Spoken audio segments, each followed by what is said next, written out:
सरना धर्म कोड एक बार फिर चर्चा में है। बात आदिवासियों की पहचान की है, इसलिए सभी राजनीतिक पार्टियां भी मैदान में हैं। झामुमो कांग्रेस सरना धर्म कोड को लागू करने की मांग को लेकर केंद्र सरकार पर निशाना साध रहे हैं।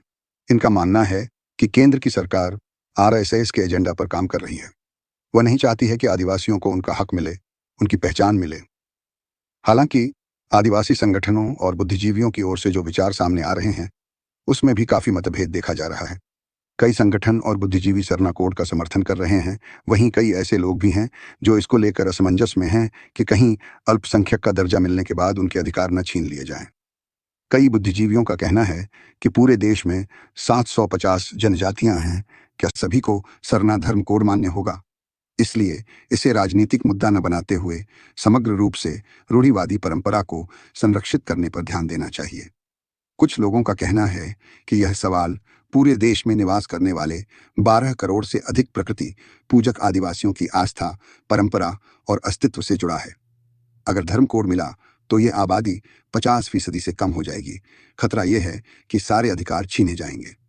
इसकी सुरक्षा की गारंटी मिलनी चाहिए कि धर्म कोड के बाद आदिवासियों के सारे अधिकार संरक्षित रहेंगे। बहरहाल, पूरे मामले पर झारखंड की सत्ताधारी पार्टी झामुमो और कांग्रेस इस मुद्दे को लेकर केंद्र पर हमलावर हैं। दोनों ही दलों के नेताओं का कहना है कि जब इस बिल को झारखंड विधानसभा से पास कर केंद्र सरकार को भेज दिया गया है, तो केंद्र सरकार इस मामले को क्यों लटका रही है? झामुमो के महासचिव व प्रवक्ता विनोद पांडेय का कहना है कि सरना धर्म कोड आज की मांग नहीं है, ये मांग वर्षों पुरानी है, पर आज तक इसे भाजपा की सरकार ने संज्ञान में नहीं लिया था। हेमंत सोरेन की सरकार ने पहली बार 11 नवंबर 2020 में विधानसभा से पास कराकर केंद्र को भेजा। अगर भाजपा आदिवासियों की हितैषी है, तो लोकसभा से क्यों नहीं पास कराकर भेजती है? सरना धर्म कोड राज्य की भावना का सवाल है। यदि जनगणना के कॉलम में हिंदू का है, मुस्लिम का है, सिख का है, बौद्ध का है, पारसी का है, जैन का है, क्रिश्चियन का है, तो आदिवासी जो आदिकाल से रहने वाले हैं, उनका कॉलम क्यों नहीं है?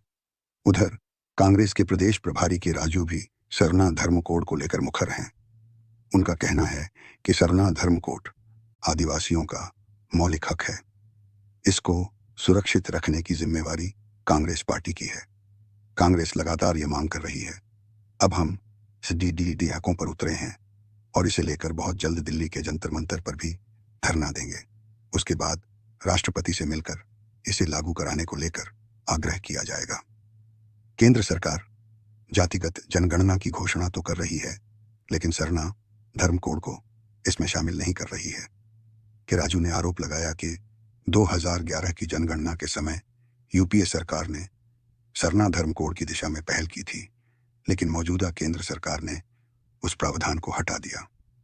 सरना धर्म कोड की मांग यह है कि जनगणना फॉर्म में आदिवासियों के धर्म के लिए अलग कॉलम हो।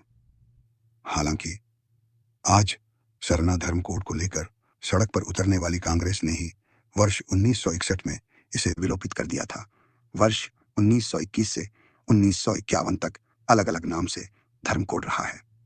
उधर भाजपा प्रदेश अध्यक्ष एवं नेता प्रतिपक्ष बाबूलाल मरांडी ने सत्ताधारी दलों से तीखा सवाल किया है। कहा है कि कांग्रेस झामुमो को यदि सरना आदिवासियों की चिंता है तो आधा अधूरा काम नहीं करें, इसे पूरी तरह करें। सरना कोड के पहले महत्वपूर्ण है सरना धर्म संस्कृति की रक्षा। उन्होंने 2011 की जनगणना का आंकड़ा देते हुए बताया कि 2011 में झारखंड की कुल आबादी 3,29,88,434 थी, जिसमें 86,44,042 आदिवासियों की संख्या थी। 2011 में राज्य में आदिवासियों की कुल आबादी 26.20% थी। इसमें 14,18,608 ईसाई की संख्या है, यानी कुल आदिवासी आबादी के 15.408% लोग ईसाई धर्मावलंबी हो चुके हैं। मरांडी ने झामुमो कांग्रेस के शीर्ष नेतृत्व हेमंत सोरेन, राहुल गांधी से पूछा कि वे बताएं कि आखिर आदिवासी ऐसे ही अपनी धर्म संस्कृति से अलग होता गया तो फिर सरना धर्म कोड कौन भरेगा? सवाल किया कि सरना कोड तो वही भरेगा जो सरना स्थल मारांगाबुरु जाहिर थान को मानेगा। ये बचेंगे तभी तो धर्म कोड की जरूरत होगी। अगर कांग्रेस झामुमो को आदिवासी समाज की धर्म संस्कृति की चिंता है तो पहले इसे बचाने के लिए प्रयास करें।